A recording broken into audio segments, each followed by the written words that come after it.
After being together for 2.5 years, aspiring artist Ben is going through a breakup with his first real girlfriend Susie. She keeps yelling at him, but since he just stands there without reacting, she starts throwing things at him too. Ben is supposed to be concentrating on his last year of college, but he can't stop thinking about the breakup because he doesn't understand why it happened.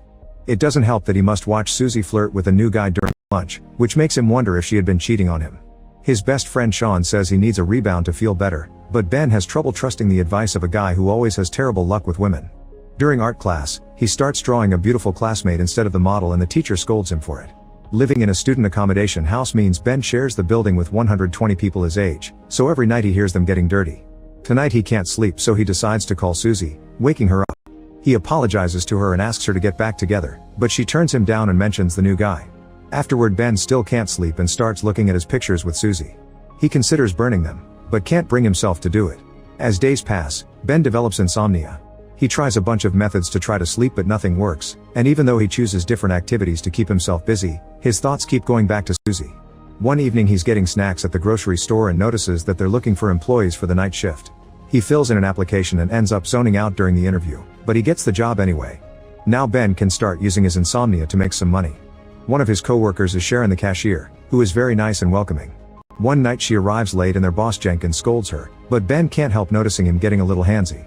The job ends up being pretty boring, so Ben keeps zoning out and staring at the clients, so Jenkins has to constantly scold him too. Sharon keeps her watch covered with tape and avoids looking at the store clock because looking at the time makes it feel slower. Ben's other coworker is Barry, who went viral on the internet once over a silly bicycle video. Since then he spends his nights at the store on his scooter. Barry and Matt are in charge of the meat section and spend their time making inappropriate jokes with the products. They also play pranks like putting naughty-looking shampoo bottles in women's baskets to see if they buy them to use as dirty toys. One night when Jenkins isn't around, Matt and Barry try to start a scooter race, only to crash against a lady's shopping cart. 2 weeks pass and Ben is stuck in the store's boring routine. Desperate to find a way to make his 8-hour shifts feel shorter, he starts imagining that he can freeze time as if pausing it with a remote. He pictures himself walking among all the clients without being judged or stared at, but he can stare at the women he finds hot all he wants. While doing all this daydreaming, Ben also thinks about his past and how he became interested in capturing beauty with his art. When he was a child, his parents took in a foreign student who liked to walk around the house with no clothes on. Seeing her bare form woke something up in him, and back then he wished he could stop time to stare at her forever. Now he keeps imagining how useful it would be to be able to stop time. He could undress the store clients and draw them to his heart's content, admiring their beauty without reservations or judgment. He could fill a whole sketchbook just with random women doing their shopping, and he would make sure to fix their clothes afterward. Ben would also use the chance to play pranks, like putting Jenkins under falling objects. During the day, Sean visits Ben and gets him to talk about Susie, but Ben is tired because he's sharing the same feelings over and over, yet it doesn't help with his heartbreak. Ben and Sean grew up together, and when they were just kids, Sean showed Ben the dirty magazines he found under his parents' bed. This taught Ben a more artistic way of looking at the body and how certain parts looked up close. The boys got wood in their pants from looking at the magazines, so when Sean's mother caught them red-handed, she had thought they were into each other. Sean is a big fan of one-night stands, which he calls having a Natalie. The name comes from a teenage neighbor he knew as a kid, who would take money from guys in exchange for showing them her privates. At the store, Ben is victim of Barry and Matt's dumb pranks. The new employee Brian claims he knows martial arts and cleans by using special poses. When the guys mock him for it, Brian just slaps Matt.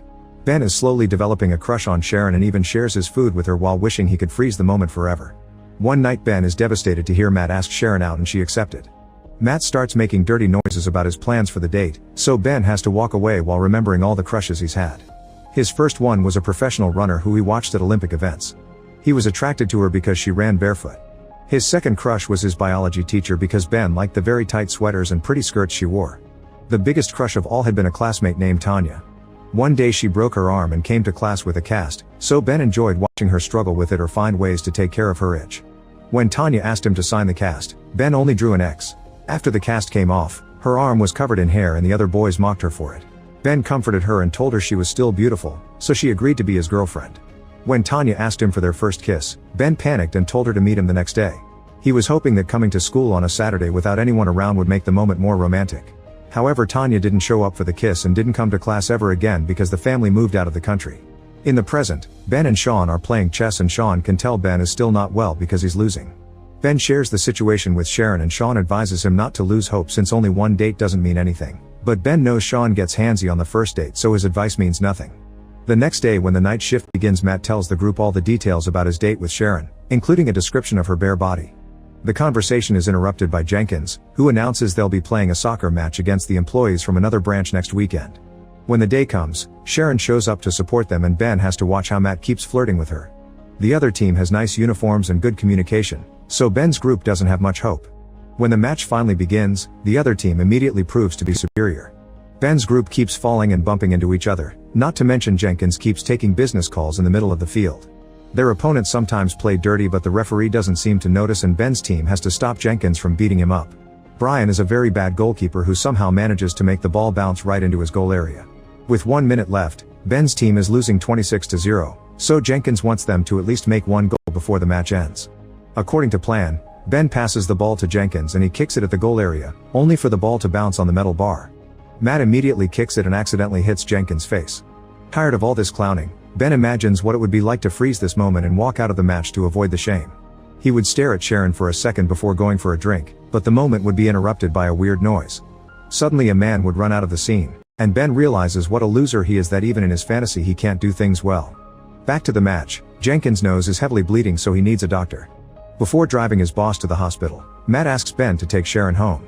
However, the duo ends up at a cafe. Ben asks Sharon about her relationship with Matt, but she says they only went to the movies as friends.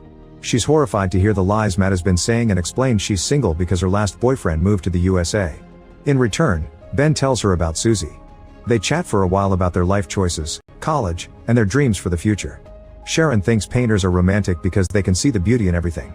Later, when Ben takes Sharon home, they both feel rather awkward, so their attempt at kissing fails and it ends up being a kiss on the cheek. The following night, Jenkins comes to work with a cervical collar and bandages on his face. He claims he doesn't feel any pain and announces he'll be having a birthday party. Sharon asks Ben to be her date for the party and he agrees. In private, Jenkins tells the boys he wants a dirty dancer for his party and asks Ben to hire one. The next afternoon, Ben asks Sean for help and he agrees as long as he gets to attend the party too. The duo goes to a bar and has a beer while watching the dancer, who is a bit lame. While Sean negotiates with her, Ben can't help imagining Sharon as an exotic dancer too. No matter how many days or weeks pass, Ben still can't sleep even though he doesn't think about Susie much anymore. During his night shifts, he keeps imagining he has time-stopping powers, but now instead of looking at random women, he stares at Sharon and fantasizes about having all the time in the world to make hundreds of paintings of her. The night before the party, Sharon confirms they're going together and kisses Ben before leaving the store. This heals Ben's heartbreak and he can finally sleep again. The next day he gets a call from a gallery, saying they want to have his art. Ben gets excited, unaware this is another prank from Barry and Matt. Moments before the party, everyone starts getting ready and spends a ridiculous amount of time in front of the mirror. Ben picks Sharon up as promised, and Sean shows up with his current fling. To Ben's shock, Susie is at the party as well because Jenkins is her boyfriend's brother. They have an awkward but well-mannered greeting and Ben manages to ignore her without feeling bad. When the naughty dancer finally arrives, she offers a good show for Jenkins, but her bodyguard prevents him from touching her. Sean records the whole thing, and when the dancer turns toward the camera, he realizes this is his old neighbor Natalie, so he invites her to stay for a drink. Meanwhile, Jenkins tries to kiss Sharon and invites her to his room. Sharon keeps turning him down, yet Jenkins still gets handsy. When he forced feeds her some popcorn, she spits it back into his mouth and leaves the room, not noticing Jenkins choking. Upstairs, Ben bumps into Susie and she apologizes for everything again. She says she can't stop thinking about him and kisses him just in time for Sharon to see them. Sharon turns around to leave so she doesn't notice Ben pushing Susie off him. When Ben realizes what Sharon saw, he wishes he could stop time or even rewind it to do things correctly. He keeps thinking of something he could say to make her stay, but there's nothing he can do and Sharon leaves the party while Barry slides downstairs in a box. Afterward, Ben goes to Sharon's apartment building, but when she hears his voice she refuses to open the door. Ben waits for another person to come out and sneaks inside to run upstairs to Sharon's apartment. Just like it happened with Susie, he stands there as Sharon yells at him with all the fury of the world. Once again, Ben leaves with a broken heart and nothing to do. The following night, Barry comes to work with a collar because he got hurt during his stunt and Sharon is nowhere to be seen. When Ben goes home, he discovers he has insomnia again. The next Wednesday, Ben goes to the gallery and discovers it all had been a prank. However, the gallery owner still looks at his work and is very impressed, so this time Ben gets a proper appointment. Sometime later, Sharon gets an invitation to Ben's very own exhibition. The night of the event, Sean gets turned down by yet another girl. Ben is happy to see lots of people admiring his work and even gets a card from a gallery owner in New York, but he only has eyes for Sharon's arrival. She's shocked to discover that most of the paintings are of her looking absolutely stunning. Sharon congratulates Ben for his success and explains she got a new job at a travel agency. Ben apologizes about the party incident and Sharon points out the paintings speak for themselves. At that moment Ben kisses Sharon and pretends to stop time, but he leaves Sharon unfrozen so they can go outside. The snow has stopped falling midway and now the couple can kiss with a beautiful sight surrounding them. Make sure to subscribe and turn on notifications so you can watch more videos like this. Thanks for watching.